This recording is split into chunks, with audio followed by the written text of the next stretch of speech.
समस्त को ख्रीष्ट प्रेमर नमस्कार। मो पास्टर सोलविन थॉमस आशा करुछि आपण माने समस्ते भल अछंती। मोर प्रिय प्रभुंकर लोक माने आउ एक वीडियो नै मो आपण मान को मध्य उपस्थित अछि। मो आशा करुछि जो वीडियो आपण माने देखुछंती से वीडियो माध्यम रे प्रभुंकर वाक्य आपण माने सुनुछंती आ सिखुछंती। मोर प्रिय प्रभुंकर लोक माने आज मध्य परमेश्वर को वाक्य रो किछि अंश आमने सिखिबा। मोर प्रिय माने आमने जेतेबेले जिहिजिकल 37 पर्व देखुछु से स्थान रे जिहिजिकल भविष्य वक्तांक द्वारा परमेश्वर के प्रकार एक महान आश्चर्य कर्म प्रकाश करूछन ताहा माने देखुछु। आ ए अंशरु आज आमने किछि विषय सिखिबा। मोर प्रिय माने ए उपत्यका रे हेथिबा ए घटना रो आमने परमेश्वरकर कार्य प्रभु जे केते महान और से कौन करि पारंती ए समस्त विषय आज हमने ध्यान करिबा। तेणु आसु इस समय जिहिजिकल 37 पर्व आमने पाठ करिबा। शुष्क अस्थिरे परिपूर्ण रो उपत्यकार अंशरु आमे तीनोटी विषय आज आमने सिखिबा। सदा प्रभुकर हस्त मो उपर अधिष्ठित हैला वो से सदा प्रभुक आत्मा रे मते बाहर को नहीं जाए उपत्यकार मध्यस्थली रे बसाइले आउ ताहा अस्थिर परिपूर्ण थिला। तहु से सही अस्थि सकलर निकट दे चारियाडे मते गमन कराइले। आउ देख से प्रशस्त उपत्यकार अनेक अनेक अस्थि थिला। पुणी देख से सबु अतिशय शुष्क थिला। तहिरे से मते कहिले, हे मनुष्य संतान, एही अस्थि सकल अस्थि की सजीव हो पारे। एथिरे मु उत्तर कली, हे प्रभु सदा प्रभु आपण ताहा जानती। पुनर्बार से मते कहिले, तुम्भे एही सकल अस्थि उद्देश्य रे भविष्यत वाक्य प्रचार करी समान को कुह, हे शुष्क अस्थि सकल तुम्हें माने सदा प्रभुकर वाक्य सुन। मोर प्रिय भाई भौणी माने जेतेबेले आमने এই অংশକୁ পাঠ କରୁଅଛୁ ଆମମାନେ ଦେଖୁଅଛୁ ଏକ ଅସ୍ଥିରେ ପରିପୂର୍ଣ୍ଣ ଉପତ୍ୟକା ମଧ୍ୟରେ ଜିହିଜିକଲ କୁ ପରମେଶ୍ୱର ନଉଅଛନ୍ତି।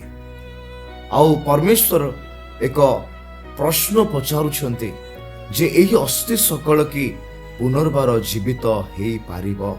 ଏହି ପଡ଼ି ରହିଥିବା ଅସ୍ଥି ସକଳ ଯାହାକି ଏକ ଖରାପ ପରିସ୍ଥିତି ବା ଯାହାକି ଏକ आशाहीन भरोसाहीन माने ए परिस्थिति आउ कौन से विषय का मैंने आशा करि पारिबा नाही।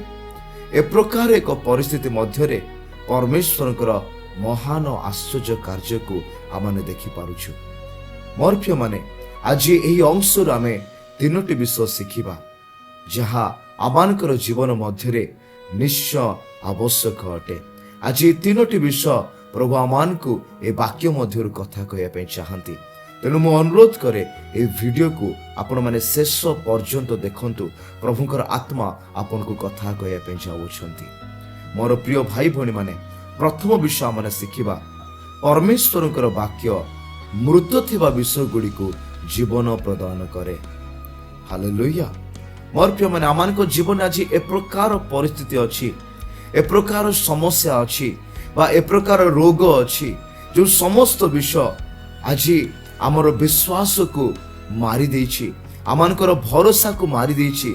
आज ईश्वर को वाक्य रे मध्य आमने विश्वास करि पारु न हो।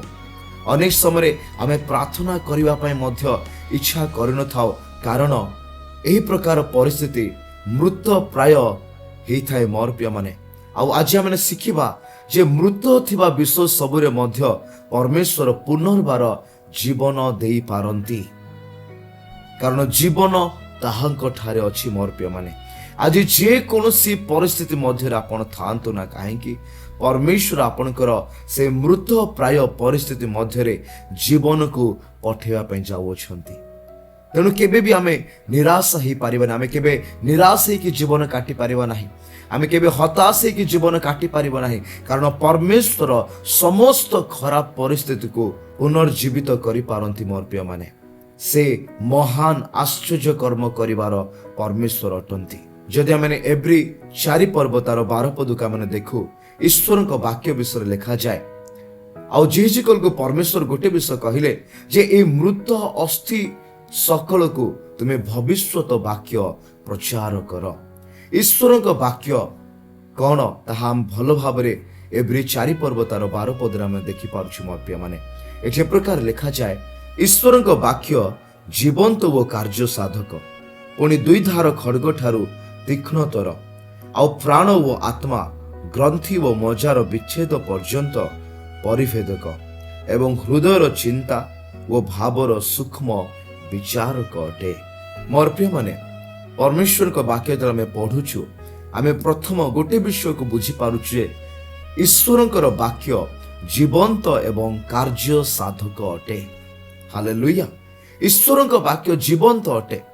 जितेबाला आम ए उपत्यका को देखुछु आम जदि इमाजिन करिबा आम जदि चिंता करिबा भाबिबा जे केमिति हेइथिबो से उपत्यका संपूर्ण अस्थिर परिपूर्ण होई अछि। सेठी केवल हाड़ गुड़िक पड़ी अछि।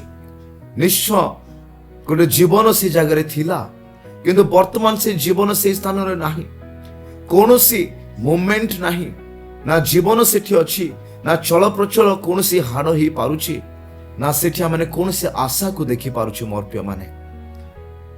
किंतु जिहिजिकल को परमेश्वर गोटे विश्व शिखेले जे ए मृत थिबा अस्थि गुड़िक प्रति भविष्यत वाक्य प्रचार कर। हालेलुया। वाक्य प्रचार करिबा द्वारा कौन हेबो ए अस्थि सकल जीवन पाइबो बोली प्रभु सिखौछंती। ठीक से प्रकार मोर प्रिय माने आमान को जीवन रे जेतेबेले खराब परिस्थिति माड़ी आसे दुख माड़ी आसे रोग माड़ी आसे चिंता माड़ी आसे ए प्रकार परिस्थिति गुड़िक आसे जहाँ आमान को लगे जे आमे ए परिस्थिति बंची पारिबा नाही आमे मरी जीवा आउ ए परिस्थिति निश्चय आमान को जीवन को नष्ट करदेव किंबा ध्वंस करदेव। जिहिजिकल 37 पर्वरु आमे एही विषय शिखुछु जे परिस्थिति जहाँ भी हो मोर प्रिय माने ए परिस्थिति उपरे ईश्वर वाक्य को घोषणा करिबा। हालेलुया। जेतले आमे ईश्वर वाक्य घोषणा करू से मरी जाइथवा दर्शन से मरी जाइथवा कार्य से लोप पाई जाइथवा जीवन से लोप पाइथवा आत्मिक जीवन हो प्रार्थना जीवन हो विश्वास जीवन हो जे कोनोसी विषय हो मोर प्रिय माने जेतले आमे आमने से मृत विषय प्रति ईश्वर वाक्य को घोषणा करिबा आमने महान और आश्चर्य कर्म को देखिबा कारण ईश्वर वाक्य रे जीवन अछि और ईश्वर वाक्य कार्य साधक बोली लिखा जाए। तेणु आमे जेतेबेले निराश होछु आमे निराश न होई आमे वाक्य को प्रकाश करिबा आमे वाक्य को घोषणा करिबा। जदि आमे अभाव रे जाउछु आमे घोषणा करिबा सदा प्रभु मोहर प्रतिपालक। जदि आमे मृत्यु छा रूप उपत्यका दे गमन करुछु ए प्रकार परिस्थिति आमर अछि जे आमे हमको लागुछि प्रभु मरी जीवी गोटे बहुत बड़ विपद आसी जाइछि आसु ईश्वर वाक्य आमे घोषणा करिबा। मोर प्रिय माने ख्रीष्टीय जीवन रे ईश्वर वाक्य को ग्रहण करिबा हृदय स्थान देबा आ ताहाको मुखरे घोषणा करिबा द्वारा आमे तार प्रतिफल को देखि पारू। अनेक समय अनेक वाक्य मैंने जानिचु शुणीचु किंतु केबे भी से वाक्य को परिस्थिति जेतले खराब ही जाउची बा गोटे विपद माड़ी आसुची से समय आम ईश्वर को वाक्य को ध्यान कर न थाओ मने पके न थाओ किबा अवहेला करि थाओ जहा फल रे से वाक्यर शक्ति आमने केबे मध्य देखि पार न थाओ मोर प्रिय माने। तेणु मु गोटे विषय आज कहया पई चाहे निजर खराब परिस्थिति उपरे आज ईश्वर वाक्य को घोषणा करंतु। आमे नेगेटिव घोषणा करिबा जदि आमे नेगेटिव प्रतिफल को देखिबा कारण वाक्य रे लिखा जाए मरण और जीवन जीवार अधीन। जदि आमे ए मुखरे सब बेले नेगेटिव कथा कहू मरण विषय कहू बा मृत विषय कहू ताहले मृत्यु अति शीघ्र माड़ी आसीबो मोर प्रिय माने। किंतु जदि आमने ए मुखरे जीवन कथा कहू उत्तम विषय कही थाओ पॉजिटिव विषय कही थाओ ताहा आमान को जीवन रे निश्चय घटिबो मोर प्रिय माने। ତେଣୁ ଜୀବନର ପରିସ୍ଥିତି ଯାହା ବି ହେଉ ମୋର ପ୍ରିୟମାନେ, ଆମେ କେବେ ବି ନିଜ ମୁଖରେ ପାପ କରିବା ନାହିଁ। କେବେ ବି ଏଇ ମୁଖ ଦ୍ୱାରା ଆମମାନେ ନେଗେଟିଭ ଶବ୍ଦ ଗୁଡ଼ିକ ଆମମାନଙ୍କ ଜୀବନରେ, ଜୀବନ ଉପରକୁ, ପରିସ୍ଥିତି ଉପରକୁ, ପରିବାର ଉପରକୁ ଘୋଷଣା କରିବା ନାହିଁ। ଆୟୁବଙ୍କ ଜୀବନ ଆମେ ଶିଖୁଛୁ, ଆୟୁବ ସବୁ କିଛି ହରାଇବା ପରେ ବି ସେ ନିଜ ମୁଖରେ ପାପ କଲେ ନାହିଁ ମୋର ପ୍ରିୟମାନେ। ସେ ଗୋଟେ ଶବ୍ଦ ବି ପରମେଶ୍ୱରଙ୍କ ବିରୁଦ୍ଧରେ କଥା ହେଲେ ନାହିଁ। ଏହା ଗୋଟେ ଖ୍ରୀଷ୍ଟିଆନ ଜୀବନ ଅଟେ। ହାଲେଲୁୟା। ମୋର ପ୍ରିୟମାନେ, ନିଜର ପରିସ୍ଥିତିକୁ କିମ୍ବା ମୃତ ପ୍ରାୟ ବିଷୟ ଗୁଡ଼ିକ ଉପରେ ଈଶ୍ୱରଙ୍କ ବାକ୍ୟ ଘୋଷଣା କରିବା ଆରମ୍ଭ କରନ୍ତୁ। କାରଣ ଈଶ୍ୱରଙ୍କ ବାକ୍ୟରେ ଜୀବନ ଅଛି। ଯାହା ମରିଯାଇଅଛି ମୋର ପ୍ରିୟମାନେ, ତାହା ପୁନର୍ବାର ଜୀବିତ ହେବ। ଯାହା ଆପଣ ହରାଇ ଅଛନ୍ତି ତାହା ପୁନର୍ବାର ଆପଣମାନେ ପାଇବେ। ଏହା ନିଶ୍ଚୟ ଅଟେ। ଈଶ୍ୱରଙ୍କ ବାକ୍ୟରେ ଶକ୍ତି ଅଛି, ଆଉ ଈଶ୍ୱରଙ୍କ ବାକ୍ୟ ଜୀବନକୁ ନେଇକି ଆସିଥାଏ ମୋର ପ୍ରିୟମାନେ। ତେଣୁକରି ଈଶ୍ୱରଙ୍କ ବାକ୍ୟକୁ ଆମେ କେବେ ବି ଅବହେଳା କରିବା ନାହିଁ ମୋର ପ୍ରିୟମାନେ। ଯଦି ଜହନ 6 ପର୍ବ ତାର 63 ପଦକୁ ଆମେ ଦେଖିବା, ଏଠି ଏ ପ୍ରକାର ଲେଖାଯାଏ, ଆତ୍ମା ଜୀବନଦାୟକ, ମାଂସ କୌଣସି ଉପକାର କରେ ନାହିଁ। ମୁଁ ତୁମମାନଙ୍କୁ ଯେ ସମସ୍ତ ବାକ୍ୟ କହିଅଛି ସେହି ସବୁ ଆତ୍ମା ଓ ଜୀବନ ଅଟେ। ମୋର ପ୍ରିୟମାନେ, ଯେକୌଣସି ପରିସ୍ଥିତି ଆମମାନଙ୍କ ମଧ୍ୟରେ ଥାଉ, ପରମେଶ୍ୱରଙ୍କ ଠାରୁ ଗୋଟେ ବାକ୍ୟ ବା ଗୋଟେ ଶବ୍ଦ ଯାହା ମାନେ ଶୁଣୁ ଆଉ ତାହାକୁ ଆମେ ଘୋଷଣା କରୁ ମୁଖରେ, ତାହା ଆମର ଜୀବନକୁ ପରିବର୍ତ୍ତନ କରିଦେବ। ତାହା ଆମର ପରିସ୍ଥିତିକୁ ପରିବର୍ତ୍ତନ କରିଦେବ। ତାହା ଆମମାନଙ୍କର ସମସ୍ତ ମୃତପ୍ରାୟ ବିଷୟକୁ ନୂଆ ଜୀବନ ଦେଇପାରେ ମୋର ପ୍ରିୟମାନେ। ତେଣୁ ଆସୁ ଆମେ ପରମେଶ୍ୱରଙ୍କ ବାକ୍ୟକୁ ଘୋଷଣା କରିବା। ହାଲେଲୁୟା। ଦ୍ୱିତୀୟ ବିଷୟ ଆମେ ଦେଖିବା ମୋର ପ୍ରିୟମାନେ, ତାହା ହେଉଛି ଭବିଷ୍ୟତବାଣୀ ମୂଳକ ଘୋଷଣା ପରମେଶ୍ୱରଙ୍କର ଶକ୍ତିକୁ ମୁକ୍ତ କରିଥାଏ। ମୋର ପ୍ରିୟ ପ୍ରଭୁଙ୍କର ଲୋକମାନେ, ଆମେ ବହୁତ ସୁନ୍ଦର ବିଷୟ ଜାଗାରେ ଶିଖୁଅଛୁ ଯେ ପରମେଶ୍ୱର ଭବିଷ୍ୟତ ସୂଚକ ବାକ୍ୟ ପ୍ରଚାର କରିବା ନିମନ୍ତେ ଜିହିଜିକଲକୁ କହୁଅଛନ୍ତି। କ'ଣ ପରମେଶ୍ୱର ନିଜେ ସେ ବାକ୍ୟ ପ୍ରଚାର କରିଥିଲେ ହେଇନଥାନ୍ତା କି? ଆମେ ଯଦି ଚିନ୍ତା କରିବା, ଯେତେବେଳେ ପରମେଶ୍ୱରଙ୍କର ରବ ଜିହିଜିକଲ ଶୁଣୁଅଛନ୍ତି, ହେଇପାରେ ସେଇ ଶୁଷ୍କ ଅସ୍ଥି ଗୁଡ଼ିକ ମଧ୍ୟ ଶୁଣିଥିବେ। କିନ୍ତୁ ମୋର ପ୍ରିୟମାନେ, କାହିଁକି ସେ ଶୁଷ୍କ ଅସ୍ଥି ଗୁଡ଼ିକ ପରମେଶ୍ୱରଙ୍କ ରବରେ ଜୀବିତ ହେଲେ ନାହିଁ? କାରଣ ପ୍ରଭୁ ଆଜି ଏ ପୃଥିବୀରେ କିଛି କରିବା ପାଇଁ ଗୋଟେ ମନୁଷ୍ୟର ଆବଶ୍ୟକ କରିଥାନ୍ତି। ଆଜି ଆମେ ଭାବୁଛୁ ପ୍ରଭୁ ମୋର ପରିସ୍ଥିତି କେବେ ଠିକ ହବ, ଆଜି ଏଇ ସମସ୍ୟାରୁ ମୁଁ କେତେବେଳେ ବାହାରିବି, ମୋର ଜୀବନର ଏଇ ସବୁ ବିଷୟ ଆଜି ମୃତ ପ୍ରାୟ ହେଇଯାଇଛି, ମୁଁ କ'ଣ କରିବି? ଆଜି ପ୍ରଭୁଙ୍କ ରବ ଏହା ଆପଣଙ୍କ ପ୍ରତି, ମୋ ପ୍ରତି। ଆପଣଙ୍କର ପରିବାର ଭାଙ୍ଗି ଯାଇଛି, ଆପଣଙ୍କର ଜୀବନ ମଧ୍ୟରେ ରୋଗ ଆସିଯାଇଛି, ଆପଣ ଦୁଃଖ କଷ୍ଟ ମଧ୍ୟରେ ଗମନାଗମନ କରୁଛନ୍ତି। ମୋର ପ୍ରିୟମାନେ, ପ୍ରଭୁ ଆଜି ଆପଣଙ୍କ ଜୀବନରେ କିଛି କରିବେ ନାହିଁ, କାରଣ ତାଙ୍କୁ ଯାହା କରିବାର ଥିଲା ଆଜିକୁ 2000 ବର୍ଷ ପୂର୍ବରେ ସେ କ୍ରୁଶ ଉପରେ ସେ ସବୁ ବିଷୟକୁ ସମାପ୍ତ କରି ଯାଇଅଛନ୍ତି।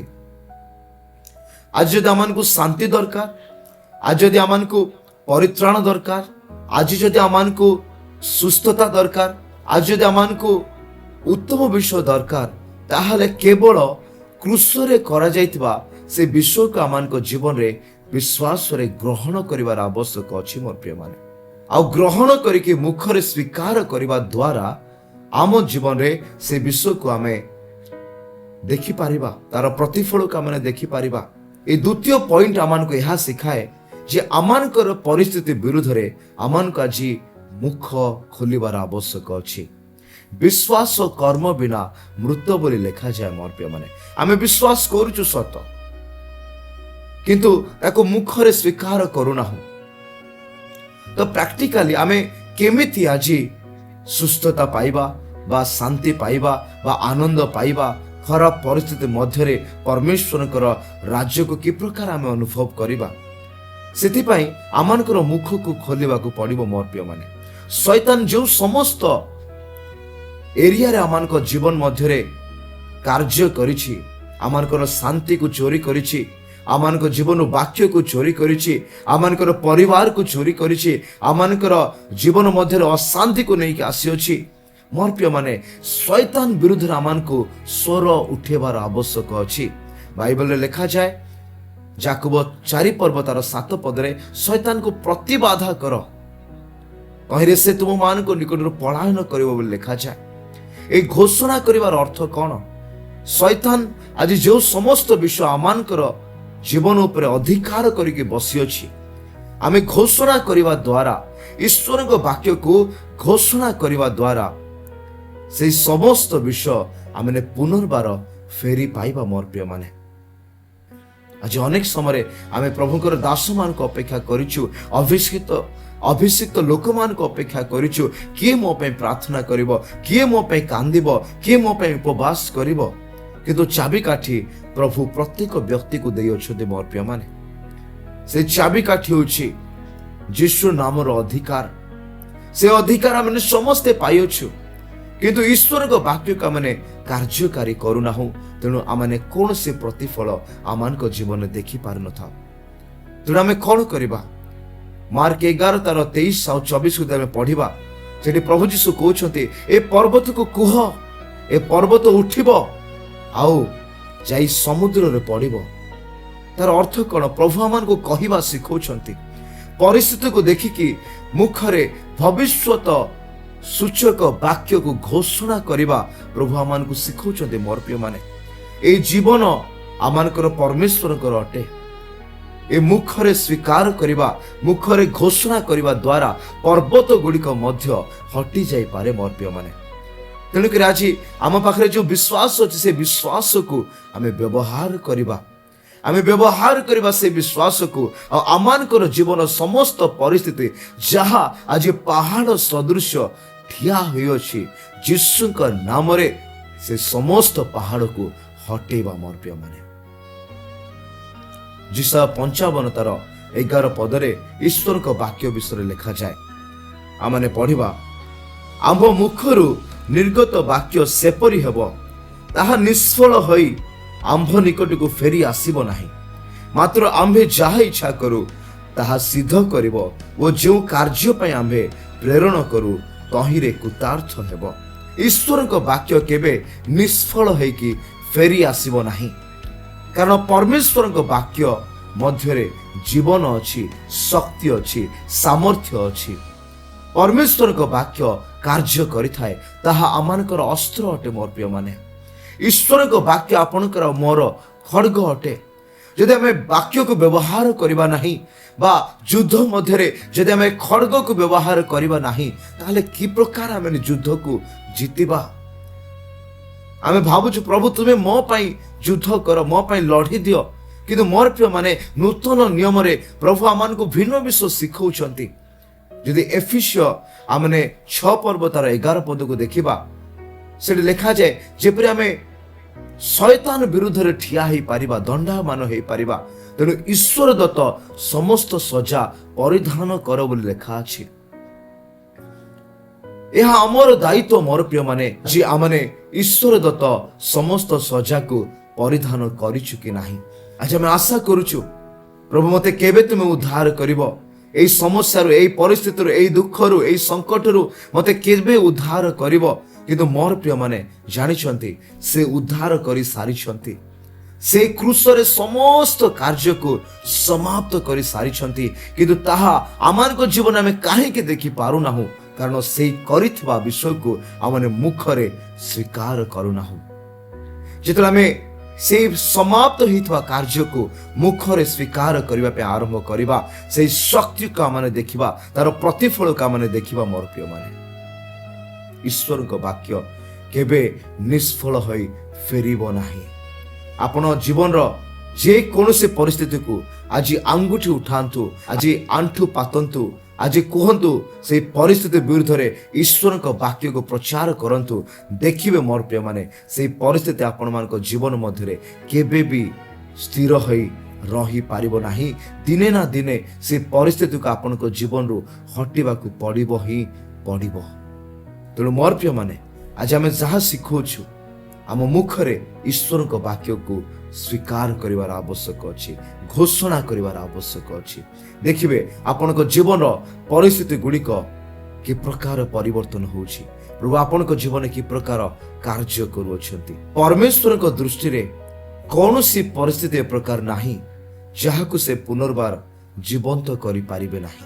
लुक 1 पर्व तार 37 पदरे लिखा जाए, कारण ईश्वर को ठारू निर्गत कौनसी वाक्य शक्तिहीन हेब नाही। आमने देखुछु जे ईश्वर को ठारू निर्गत ताहांक मुखरु निर्गत कौनसी वाक्य केबे मध्य निष्फल हेब नाही, शक्तिहीन हेब नाही। यार अर्थ प्रत्येकटी वाक्य मध्यरे शक्ति अछि मोर प्रिय माने, जो शक्ति की आपणकर जीवन समस्त मृत प्राय परिस्थिति को आउ थरे जीवित करि पारे।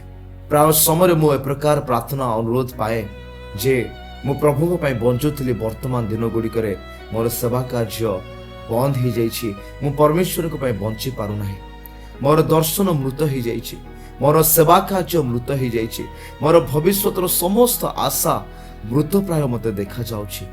परमेश्वर को ठारो एक वाक्य को आपन को ग्रहण करिवार आवश्यक अछि, आ से वाक्य को आपनकर जीवन ऊपर, आपनकर सेवा कार्य ऊपर, आपनकर मिनिस्ट्री ऊपर, आपनकर भविष्यत ऊपर, आपनकर विजन ऊपर मोर प्रिय माने ताको घोषणा करिवार आवश्यक अछि।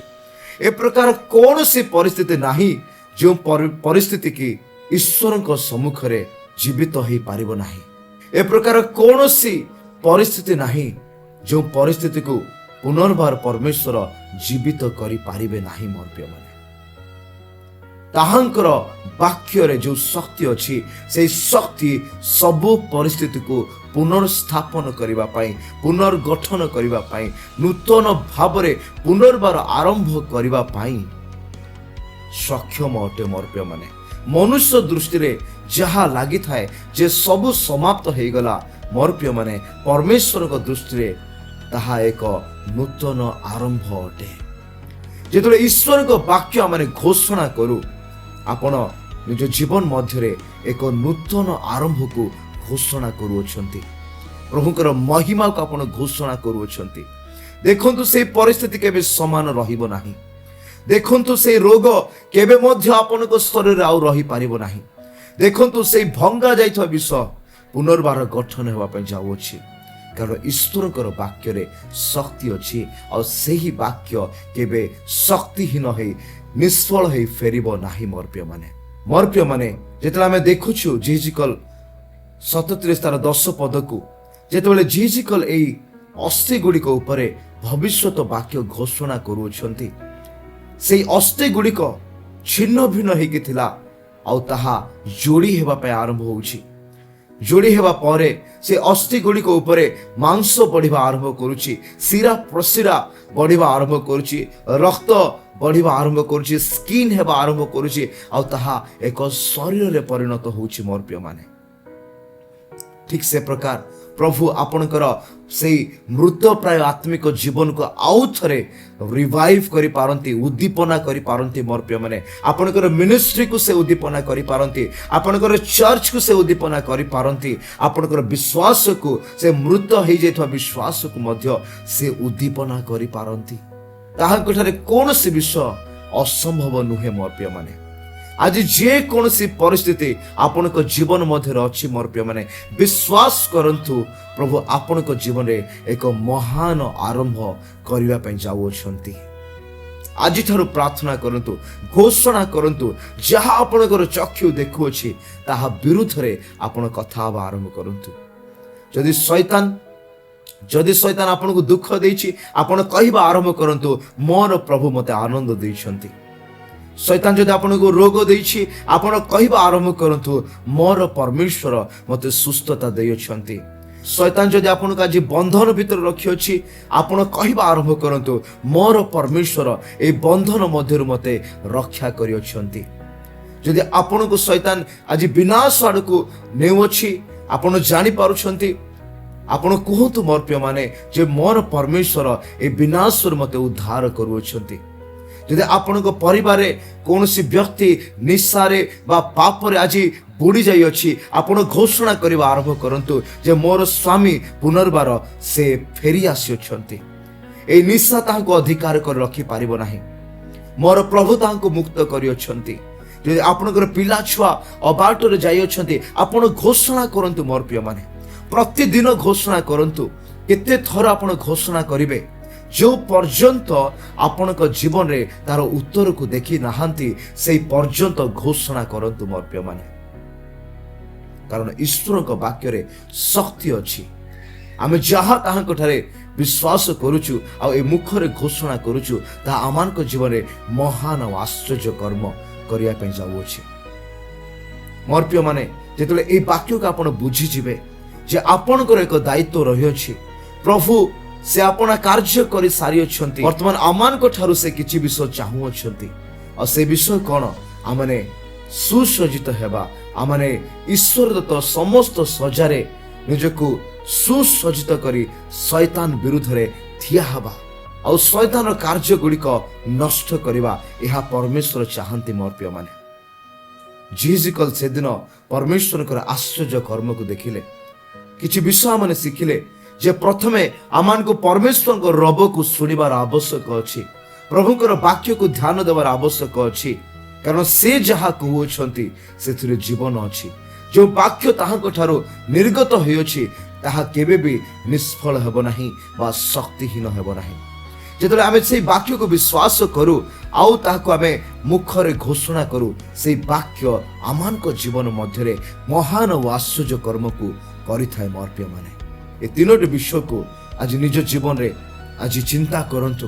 ଆମେ ଯେଉଁ ପରମେଶ୍ୱରକୁ ବିଶ୍ୱାସ କରୁ ସେ ମହାନ ପରମେଶ୍ୱର ଅଟନ୍ତି, ସେ ଆଶ୍ଚର୍ଯ୍ୟ ପରମେଶ୍ୱର ଅଟନ୍ତି। ସେ ସମସ୍ତ ମୃତ ବିଷୟକୁ ଜୀବିତ କରିପାରନ୍ତି ମୋର ପ୍ରିୟମାନେ। ସେ ସମସ୍ତ ଅଶାନ୍ତ ଝଡ଼କୁ ଶାନ୍ତ କରିପାରନ୍ତି ମୋର ପ୍ରିୟମାନେ। ସେ ସମସ୍ତ ଭଗ୍ନ ହୋଇଥିବା ବିଷୟକୁ ପୁନର୍ବାର ଗଠନ କରିପାରନ୍ତି।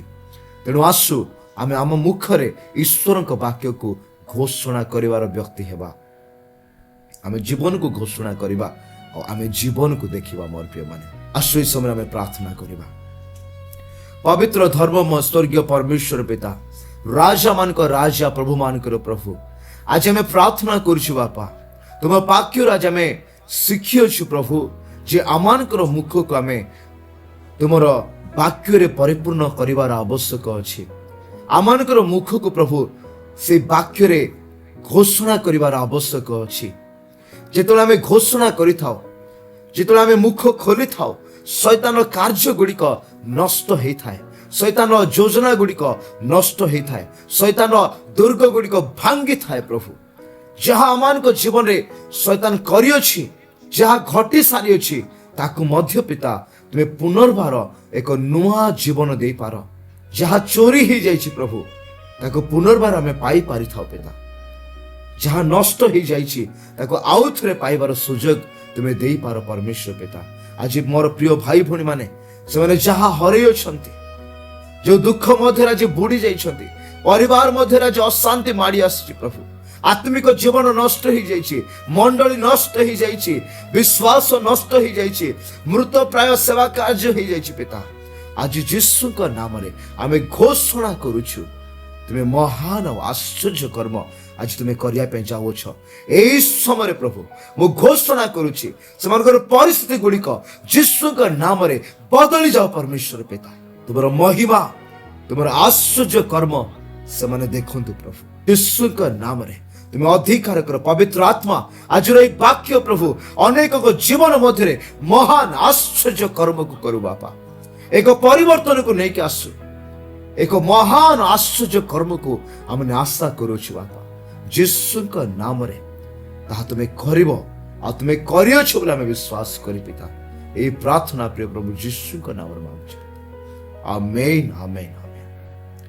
ମୋର ପ୍ରିୟ ଲୋକମାନେ, ପ୍ରଭୁ ଏ ବାକ୍ୟ ଦ୍ୱାରା ଆପଣମାନଙ୍କୁ ସମସ୍ତଙ୍କୁ ଆଶୀର୍ବାଦ କରନ୍ତୁ। ଯଦି ଆପଣମାନଙ୍କୁ ପ୍ରାର୍ଥନାର ଆବଶ୍ୟକ ଅଛି, ଦିଆଯାଇଥିବା ନମ୍ବରରେ ଆପଣମାନେ କଲ୍ କରନ୍ତୁ। ଆପଣମାନଙ୍କ ପାଇଁ ଏକ ପ୍ରେୟର ଟିମ୍ ରହିଅଛନ୍ତି, ଯେଉଁମାନେ ସଦାବେଳେ ଆପଣଙ୍କ ପାଇଁ ପ୍ରାର୍ଥନା କରନ୍ତି ଆଉ ଆପଣଙ୍କର ପ୍ରାର୍ଥନା ସ୍ୱର୍ଗରେ ଗୃହୀତ ହୁଏ ଆଉ ପ୍ରଭୁ ଉତ୍ତର ଦେଉଛନ୍ତି। ଏହି ପ୍ରାର୍ଥନା ଟିମ୍ ଦ୍ୱାରା ପ୍ରଭୁ ମହାନ ମହାନ ଆଶ୍ଚର୍ଯ୍ୟ କର୍ମ ସବୁ କରୁଅଛନ୍ତି। ଅନେକ ସାକ୍ଷ୍ୟ ଆମେ ଶୁଣିବା ପାଇଁ ପାଉଛୁ ମୋର ପ୍ରିୟମାନେ। ତେଣୁ ଦିଆଯାଇଥିବା ନମ୍ବରରେ କଲ୍ କରନ୍ତୁ ଆଉ ପରମେଶ୍ୱରଙ୍କର ରାଜ୍ୟର କାର୍ଯ୍ୟକୁ ଶକ୍ତିକୁ ନିଜ ଜୀବନରେ ଅନୁଭବ କରନ୍ତୁ। ଯଦି ଏହି ଭିଡ଼ିଓ ଆପଣମାନଙ୍କୁ ଭଲ ଲାଗିଛି ତାହେଲେ ଅନ୍ୟମାନଙ୍କୁ ମଧ୍ୟ ସେୟାର କରନ୍ତୁ, ପହଞ୍ଚାନ୍ତୁ। ଆଉ ସମସ୍ତେ ଯେପରି ଆମେ ପରମେଶ୍ୱରଙ୍କ ବାକ୍ୟରେ ଶକ୍ତିଶାଳୀ ହେଇପାରିବା ସେଥିପାଇଁ ଈଶ୍ୱରଙ୍କ ବାକ୍ୟକୁ ଅନ୍ୟମାନଙ୍କ ପାଖକୁ ପଠାନ୍ତୁ। ଅତି ଶୀଘ୍ର ଆଉ ଏକ ନୂଆ ଭିଡ଼ିଓରେ ଆପଣମାନଙ୍କ ସହିତ ମୋର ଦେଖା ହେବ। ଗଡ୍ ବ୍ଲେସ୍ ୟୁ ଅଲ୍। ପ୍ରେଜ୍ ଦ ଲର୍ଡ। ପ୍ରଭୁ ସମସ୍ତଙ୍କୁ ଆଶୀର୍ବାଦ କରନ୍ତୁ। ପ୍ରେଜ୍ ଦ ଲର୍ଡ। ଆମେନ୍। ସମସ୍ତଙ୍କୁ ଖ୍ରୀଷ୍ଟ ପ୍ରେମର ନମସ୍କାର। ମୁଁ ପାଷ୍ଟର ସୋଲୱିନ୍ ଥମାସ। ମୁଁ ଆଶା କରୁଛି ଆପଣମାନେ ସମସ୍ତେ ଭଲ ଅଛନ୍ତି। ମୋର ପ୍ରିୟ ପ୍ରଭୁଙ୍କର ଲୋକମାନେ, ବାକ୍ୟରେ ଲେଖାଯାଏ ଜିରିମିୟ ତାର 33 ପର୍ବ ତାର 3 ପଦରେ, ଆମ୍ଭ ନିକଟରେ ପ୍ରାର୍ଥନା କର, ତହିଁରେ ଆମ୍ଭେ ତୁମକୁ ଉତ୍ତର ଦେବା।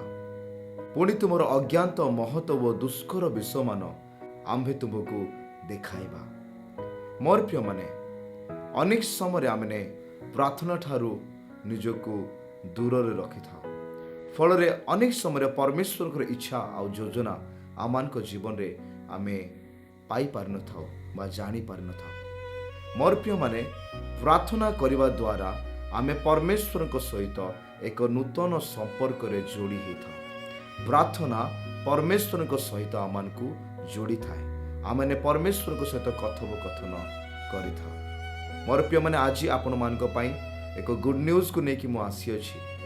ରିଭାଇଭାଲ୍ ଚର୍ଚ୍ଚ ଓଡ଼ିଶା ଦ୍ୱାରା ଏକ ପ୍ରେୟର ଟାୱାର ଆରମ୍ଭ କରାଯାଇଅଛି। ଏହି ପ୍ରେୟର ଟାୱାରରେ ଅନେକ ପ୍ରାର୍ଥନା ଯୋଦ୍ଧାମାନେ ସମର୍ପଣର ସହିତ ପ୍ରାର୍ଥନା କରୁଅଛନ୍ତି। ଯଦି ଆପଣ ଦୁଃଖ, କ୍ଲେଶ, ରୋଗ, ଚିନ୍ତା ମଧ୍ୟରେ ଯାତାୟାତ କରୁଛନ୍ତି, ଅସୁବିଧା ମଧ୍ୟରେ ଅଛନ୍ତି, ଆପଣ ଏହି ପ୍ରେୟର ଟାୱାରକୁ କଲ୍ କରିବେ। ଆଉ ପ୍ରାର୍ଥନା ଯୋଦ୍ଧାମାନେ ସଦା ସର୍ବଦା ଆପଣମାନଙ୍କ ପାଇଁ ପ୍ରାର୍ଥନା କରିବେ। ମୋର ପ୍ରିୟମାନେ, ସ୍କ୍ରିନ୍ରେ ଦିଆଯାଇଥିବା ଏହି ନମ୍ବରରେ ଆପଣ କଲ୍ କରନ୍ତୁ। ଆଉ ଏହି ନମ୍ବର ଅନ୍ୟମାନଙ୍କୁ ମଧ୍ୟ ଜଣାନ୍ତୁ। ଏହି ପ୍ରାର୍ଥନା ସଭାରେ ଅନେକ ସମୟରେ ମୁଁ ମଧ୍ୟ ଉପସ୍ଥିତ ରହି ପ୍ରାର୍ଥନା କରେ। ମୋର ପ୍ରିୟମାନେ, ଆସ ଆମେ ସମସ୍ତେ ମିଶି ପରସ୍ପର ପାଇଁ ପ୍ରାର୍ଥନା କରିବା। ଏହି ନ୍ୟୁଜ୍ ଦ୍ୱାରା ଆପଣମାନେ ନିଶ୍ଚୟ ଲାଭବାନ ହୋଇଅଛନ୍ତି, ଏହା ମୁଁ ଆଶା କରୁଅଛି। ଗଡ୍ ବ୍ଲେସ୍ ୟୁ ଅଲ୍। ପ୍ରେଜ୍ ଦ Lord. Amen.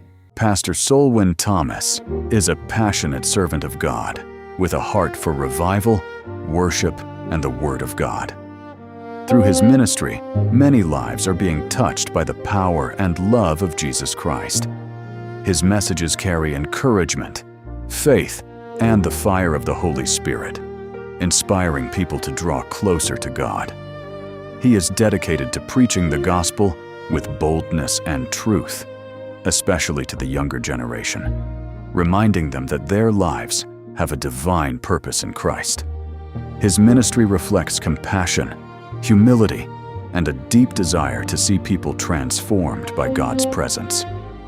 Pastor Solwyn Thomas believes in the power of prayer, the anointing of the Holy Spirit, and the life-changing truth of God's Word. Through revival meetings, sermons, worship, and outreach, he continues to spread the message of hope, salvation, and God's unfailing love. Join hands with Pastor Solwyn Thomas and be a part of what God is doing in this generation. Come and witness the power, love, and glory of God moving among his people. This is a time for revival, salvation, healing, and transformation through Jesus Christ. Let us arise together to spread the gospel and see lives changed for the glory of God. May this generation encounter the presence of the Holy Spirit like never before. Join us as we pursue God's presence and witness His glory in this generation. Amen.